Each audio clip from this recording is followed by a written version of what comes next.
13.1 के question number 7। Question number 7 है, कोई तंबू एक बेलन के आकार का है जिस पर एक शंकु अध्यारोपित है। यदि बेलनाकार भाग की ऊंचाई और व्यास क्रमशः 2.1 मीटर और 4 मीटर है तथा शंकु की तिर्यक ऊंचाई 2.8 मीटर है, तो इस तंबू के बनाने में प्रयुक्त कैनवास का क्षेत्रफल ज्ञात कीजिए। साथ ही 500 रुपये प्रति मीटर स्क्वायर दर से इसमें प्रयुक्त कैनवास की लागत ज्ञात कीजिए। ध्यान दीजिए कि तंबू के आधार का कैनवास से नहीं ढका जाता है। ओके, तंबू जो है बेलन के आकार का है, तो पहले हम लोग बेलन बना लेते हैं। ये वाला बेलन, मौत के कुआं के ऊपर जो कुछ होता है कैनवास, चारों तरफ से जो छतरियां लगाई जाती है कुछ उस प्रकार से, ये हो गया आपका बेलन। और इस बेलन के ऊपर शंकु है।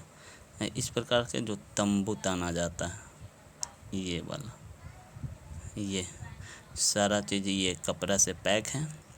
इसमें दिया है आपके पास बेलनाकार भाग की ऊंचाई और व्यास। बेलनाकार भाग की ऊंचाई, ये वाला ऊंचाई हो जाएगी, ऊंचाई और व्यास, ये टोटल व्यास दिया हुआ है।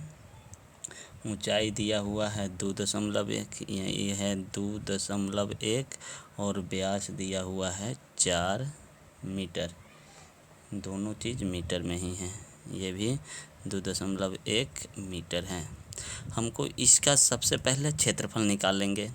ये जो ये तंबू है, तो तंबू का क्षेत्रफल देखते हैं। तंबू का क्षेत्रफल, तंबू का क्षेत्रफल, तंबू का क्षेत्रफल क्या होगा? बेलन का वक्रपृष्ठ क्षेत्रफल जोड़ शंकु का वक्रपृष्ठ क्षेत्रफल।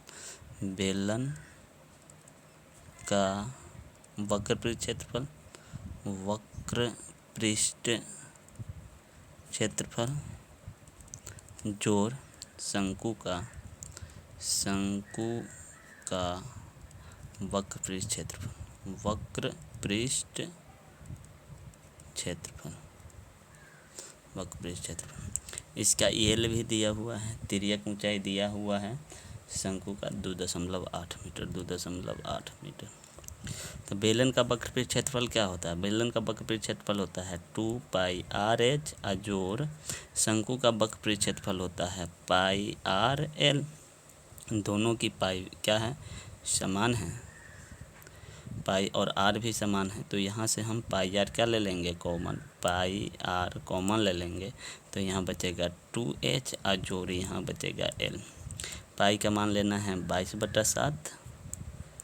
त्रिज्या कितनी है इसकी? जब व्यास है 14 मीटर तो त्रिज्या कितनी हो जाएगी? 2 मीटर। तो इसको गुना 2 से कर देंगे। 2 गुने h कितना है? 2.1 और जोड़ l का मान कितना है? 2.8। अब यदि हम इसको गुना करें तो ये कितना हो जाएगा? 22 दूना 44/7, ये मीटर में है।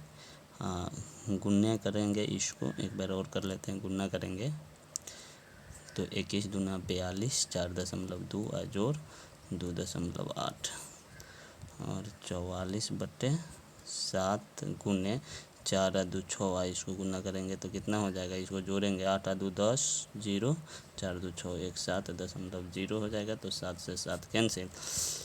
बेलनाकार भाग का वक्रपृष्ठ क्षेत्रफल कितना आ गया? 44 मीटर स्क्वायर। चूँकि 1 मीटर स्क्वायर कैनवास को ढकने में कितना रुपया लग रहा है? 500 रुपया लग रहा है। तो इसीलिए 44 मीटर स्क्वायर कैनवास को ढकने में कितना खर्चा लगेगा?